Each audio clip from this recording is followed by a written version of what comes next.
जय हिंद, नमस्कार साथियों। मैं रोहित तोमर आप सभी का एक बार फिर से हार्दिक स्वागत करता हूं टारगेट गुरुकुल के इस डिजिटल लर्निंग प्लेटफॉर्म पर। साथियों, जैसे हम लोगों ने आपके जो पेड कोर्स में वीडियोस थी वो आपको दी हैं, बाकायदा लाइव क्लासेस चल रही हैं, उसी के साथ साथ मैंने आपको वो इम्पोर्टेंट कोर्सेज प्रोवाइड कराना चाह रहा हूँ जो आपके एग्ज़ाम पॉइंट ऑफ व्यू से बहुत महत्वपूर्ण है। जैसे इससे पहले मैंने आपको पढ़ाया, जैसे ये देखो, इससे पहले मैंने आपको सोर्सेस ऑफ इंडियन कॉन्स्टिट्यूशन पढ़ाया। मतलब हमने सोर्सेस ऑफ इंडियन कॉन्स्टिट्यूशन आपसे पूछा जाता था, ज़्यादातर एक दो प्रश्न पूछ लिया जाता है कि भाई हमने जो जैसे कि इमरजेंसी प्रोविज़न है वो कहाँ से लिया, तो ऐसी चीज़ हमको पता रहनी चाहिए, इसलिए मैंने आपको एक सेपरेट वीडियो बना दिया। वही लेके मैं आज आया हूँ कि पार्ट्स ऑफ इंडियन कॉन्स्टिट्यूशन देखेंगे आज की वीडियो में। अगले में हम कुछ आर्टिकल्स देखेंगे, फिर धीरे धीरे रिवीजन चालू करेंगे। ठीक है, तो जैसे कि पार्ट्स ऑफ इंडियन कॉन्स्टिट्यूशन यानी भाग, संविधान के भाग। तो जब संविधान बनकर तैयार हुआ था, एक मिनट, जब संविधान बनकर तैयार हुआ था तब कितने थे? 22 भाग थे, लेकिन अभी कितने? 25 भाग हैं। तो ये शेड्यूल से पार्ट्स कर लेना, ठीक है, पार्ट्स कर लेना, भाग कर लेना। अब इन प्रत्येक भाग को अलग अलग पढ़ेंगे कि जैसे मान लो पार्ट 1 में क्या है, पार्ट 2 में क्या है, पार्ट 3 में क्या है, ये सब पढ़ेंगे। बाइलिंगुअल है, हिंदी और इंग्लिश दोनों में है। देखो, ये हिंदी और इंग्लिश दोनों में है। तो संविधान के भागों के बारे में आज पढ़ने वाले हैं। मूल संविधान में 22 भाग थे, लेकिन अब भारत के संविधान में 25 भाग हैं। अनुसूची हटा लेना, अनुसूचियों का अलग वीडियो आएगा आपके लिए, ठीक है। आज भाग वाला वीडियो। तो यानी भाग 1 में क्या है? संघ और उसके क्षेत्र, अनुच्छेद 1 से लेकर 4 तक। तो मैं बकायदा हिंदी में समझाता जाऊंगा, डोंट वरी, ठीक है। यस, तो पार्ट 1 में हम बात करते हैं यूनियन एंड इट्स टेरिटरी। जो भाग 1 है वो आर्टिकल 1 से लेकर के 4 तक है, और उसमें हम बात करेंगे संघ और राज्यों की, कि राज्यों का फॉर्मेशन कैसे होता है, क्या क्या क्राइटेरिया होता है। तो आपसे केवल इतना पूछा जाता है कि यूनियन ऑन टेरिटरीज किस पार्ट के अंदर है, तो पार्ट 1। मैं आपको ये भी बताऊंगा कि उन कौन से पार्ट इंपॉर्टेंट है जो आज तक एग्जाम में पूछे गए। इसके बाद दूसरा स्टार्ट होता है सिटीजनशिप। सिटीजनशिप मतलब कि नागरिकता कैसे कैसे मिलती है। तो नागरिकता का मैंने बताया था,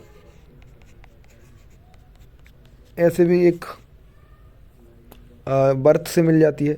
जैसे इसके लिए कि याद करो ब्रांड, इसको मैं आपको बाद में समझा दूंगा सारी चीज़ें क्या क्या है, ठीक है। वर्त या रहने से, या फिर यहाँ पे पहले से मम्मी पापा यहाँ के हों, ऐसे सब कुछ समझा दूंगा, डोंट वरी, जब सिटीजनशिप पढ़ेंगे। तो सिटीजनशिप के बाद आएगा, सिटीजनशिप कितने से चलता है? 5 से 11 तक। अब सबसे इम्पोर्टेंट आपका बनेगा पार्ट 3। पार्ट 3 आपका मौलिक अधिकार, यानी कि इसको लिख लो हिंदी में, मौलिक अधिकार लिखा हुआ है बाकायदा, मौलिक अधिकार। इंग्लिश में इसको कहते हैं, क्या कहते हैं? फंडामेंटल राइट, जो आर्टिकल 12 से लेकर 35 तक चलेंगे। ये तो आर्टिकल भी इम्पोर्टेंट है सर। जी बिल्कुल, आर्टिकल भी इम्पोर्टेंट है। आपको मौलिक अधिकार के ऊपर एक वीडियो मिल चुका है, आपने उसमें सब कुछ देख लिया होगा। अब इसके बाद एक प्रैक्टिस वीडियो भी आएगा उसके लिए, तो वो भी आपके लिए बेनिफिशियल हो जाएगा। तो आप याद रखेंगे, पार्ट 3 में हम फंडामेंटल राइट की बात करते हैं। पार्ट 4 में हम directive principle of state policy, यानी कि राज्य के नीति निर्देशक तत्वों की बात करते हैं, जिसमें 56 से लेकर 51 तक, आर्टिकल 51 तक बात होती है। आर्टिकल 51 बहुत महत्वपूर्ण है, जिसमें हम विदेश नीतियों की बात करते हैं, ठीक है। एक इसमें आर्टिकल 40 भी याद रखना, आर्टिकल 44 भी याद रखना। ये विलेज पंचायत और ये सिविल कोड से है, ठीक है। हाँ, अब इसके बाद पार्ट 4A। पार्ट 4A में है मौलिक कर्तव्य। मौलिक अधिकार पढ़ा, अब मौलिक कर्तव्य, यानी कि हमारे कुछ कर्तव्य भी तो बनते हैं सोसाइटी के लिए। जैसे directive principle of state policy में हम पढ़ते हैं स्टेट का वेलफेयर के बारे में। अब भाई वेलफेयर कब होगा? जब हम लोग कुछ स्टेट के लिए वर्क करेंगे। तो स्टेट के लिए वर्क करने के लिए हमारे पास कुछ ना कुछ रेस्पॉन्सिबिलिटी देनी चाहिए। तो भैया ये बना दिया आपके लिए फंडामेंटल ड्यूटी। तो फंडामेंटल ड्यूटी पार्ट 4A में रखी है। किस में? पार्ट 4A में रखी है, 4A में। 4 में याद रखना क्या है? राज्य के नीति निर्देशक तत्व। आपसे बहुत पूछे जाने वाला है ये वाला, ये तीनों बहुत महत्वपूर्ण है, इसीलिए बता रहा हूँ इतने गौर से। तो ये हो गया। अब इसका केवल एक ही आर्टिकल है, आर्टिकल 51A, ठीक है। 51 तक हमारा चलता है राज्य के नीति निर्देशक तत्व, यानी कि DPSP, और उसके बाद आ जाता है 51A। 51A के अंदर हम लोग क्या पढ़ते हैं? बिल्कुल, 51A के अंदर हम पढ़ते हैं मौलिक कर्तव्य, ठीक है। मौलिक कर्तव्य कौन कौन से? तो मौलिक कर्तव्य पहले 10 हुआ करते थे, लेकिन 2002 में एक और मौलिक कर्तव्य जुड़ने के बाद में मौलिक कर्तव्य 11 हो गए। ये हम मौलिक कर्तव्य वाली वीडियो में देख चुके हैं। और मूल संविधान में मौलिक कर्तव्य नहीं थे। मौलिक कर्तव्य हमारे 42वें संविधान संशोधन 1976 में जोड़े जाते हैं, जिसे हम मिनी कॉन्स्टिट्यूशन ऑफ इंडिया भी कहते हैं। कोई बात नहीं होगी। चलो पार्ट 5 पर बात करें। यूनियन की बात करेंगे, इसमें संघ की बात करने वाले हैं। पार्ट इसको मैं इतना गौर से क्यों नहीं बता रहा, क्योंकि इंपॉर्टेंट नहीं है इतना ज़्यादा। स्टेट गवर्नमेंट की बात करेंगे पार्ट 6 के अंदर। जो सबसे महत्वपूर्ण होने वाला है ये है आपका, देखो part 7 deals the state in the part B but repeal in 1957। तो इसको भी ज़्यादा नहीं पढ़ना है। सबसे इंपॉर्टेंट आ गया पार्ट 9। पार्ट 9 में आपका है, क्या है पार्ट 9? पंचायत। और पंचायत वाला जो आर्टिकल है आपसे बहुत पूछा जाता है, आपसे इसका अमेंडमेंट भी पूछा जाता है। तो 91st अमेंडमेंट है ये, आपको पता ही होगा ये वाला, बिल्कुल 91st अमेंडमेंट है। फिर इसके बाद म्यूनसिपल कॉरपोरेशन वाला है, तो ये कौन सा है ये आप लोग कमेंट बॉक्स के माध्यम से मुझे बताएंगे कुछ चीज़ें, ठीक है। तो इसमें जो चलता है वो आर्टिकल 243 से लेकर के और आर्टिकल 243 ओ तक। ओ मतलब कि सर कि ए बी सी तक ये सारे बने हुए हैं, ये सब क्लॉज होते हैं। आर्टिकल के अंदर भी सब आर्टिकल होते हैं, तो उन सब आर्टिकल को रिप्रेजेंट करने के लिए हम ये इनका प्रयोग कर लेते हैं। तो 9 और 9A में, यानी 9A में हम म्यूनसिपल कॉरपोरेशन की बात करते हैं, म्यूनसिपालिटी की बात करते हैं। कोई दिक्कत नहीं होगी। पढ़ने सारे हैं, लेकिन मैं इंपॉर्टेंट बता रहा हूँ, क्योंकि देखो मैं नहीं चाहता कि फालतू वीडियो लंबी हो। जो चीज़ें हमारे लिए महत्वपूर्ण है उन चीज़ों पर हम ध्यान देंगे। अब इसके बाद आता है आर्टिकल 10। आर्टिकल 10 के अंदर हम शेड्यूल्स एंड ट्राइबल एरियाज़ की बात करते हैं, जहाँ पे जो शेड्यूल्स और ट्राइबल एरियाज़ की बात करते हैं, ये भी इतना इम्पोर्टेंट नहीं है। अब फिर 11 में हम रिलेशन पढ़ते हैं, किसके बारे में, ये बहुत इंपॉर्टेंट हो जाता है आपका, relation between union and state, यानी केंद्र और राज्य के बीच में जो रिलेशन पढ़ते हैं हम इसके बीच में पढ़ते हैं, केंद्र और राज्य के बीच में संबंध। वो कौन सा है? भाग 11 के अंदर। भाग 11 आर्टिकल कहाँ से स्टार्ट होगा? आर्टिकल 245 से लेकर के 263 तक चलेगा सर। बिल्कुल सही, बहुत बढ़िया।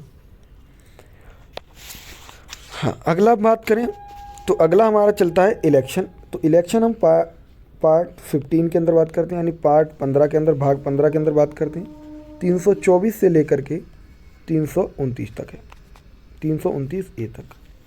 ये सब तो समझ में आ गया कि AB क्यों यूज करते हैं।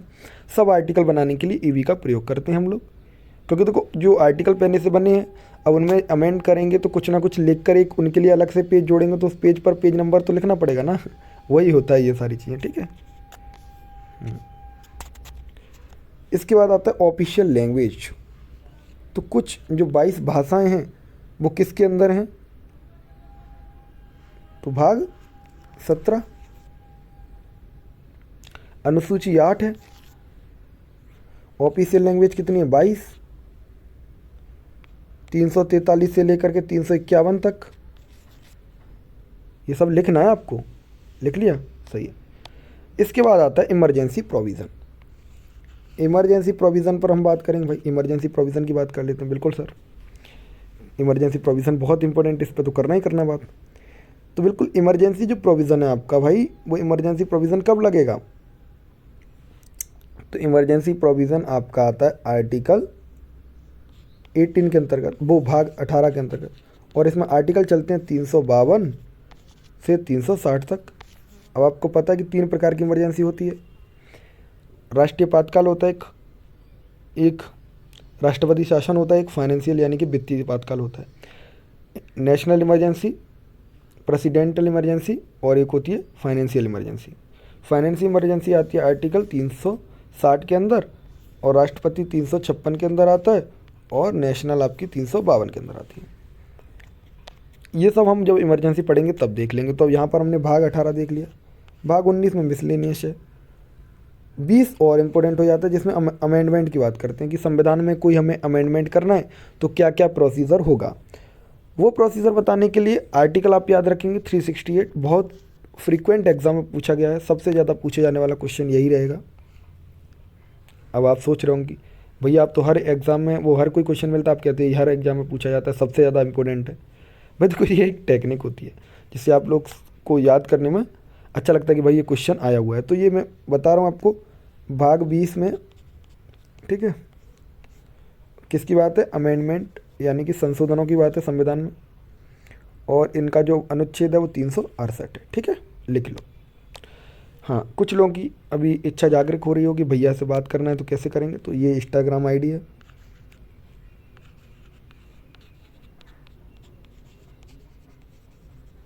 AU लगा देना, मतलब इलाहाबाद यूनिवर्सिटी, तो आपको एक आईडी मिल जाएगी। और टारगेट गुरुकुल की आईडी पर भी जाकर आप लोग हमसे बातचीत कर सकते हैं। टारगेट गुरुकुल इंस्टाग्राम आईडी है ये दोनों, ठीक है, बिल्कुल सही। हाँ, इसके बाद आता है भाग 21। भाग 21 में हम बात करेंगे टेम्परेरी ट्रांजिशनल स्पेशल प्रोविजंस। तो ये अपने लिए आर्टिकल नहीं, मतलब अमेंडमेंट कोई ज़रूरत नहीं। पहले 22 तक ही थे, ठीक है, अब 35 तक है, तो लेकिन हम पढ़ते 22 तक ही अभी। बताओ कोई दिक्कत नहीं होनी चाहिए, चलो सही है। तो आप लोगों ने इतने सारे पढ़ लिए, बताओ इसमें कोई दिक्कत है आप लोगों को तो कमेंट बॉक्स के माध्यम से आप मुझे बताएंगे। बाकी आपकी जो भी समस्या होंगी वो हम लोग वीडियो के माध्यम से जब हम लाइव क्लासेस लेंगे तब आपकी सॉल्व कर देंगे। तो जो भी फीडबैक देना होगा इंस्टाग्राम पे दे देना, जहाँ कहीं भी गलती हुई होगी उसको सुधारा जाएगा, आप लोग बताएंगे तो वो सारी चीज़ें हो जाएंगी। अब अगला जो क्वेश्चन आएगा वो अमेंडमेंट पर आएगा कि भाई कौन कौन से इंपॉर्टेंट अमेंडमेंट हैं भारतीय संविधान के अंदर, क्योंकि भाई बहुत सारे अमेंडमेंट हुए और हमको समझ नहीं आता कि कौन कौन से अमेंडमेंट है। तो अगर ये नेक्स्ट वीडियो आप लोगों को चाहिए तो आप लोग इंस्टाग्राम पे आकर मुझे बताएंगे, ये वीडियो भी आप लोगों को मिल जाएगा बहुत जल्द। धन्यवाद।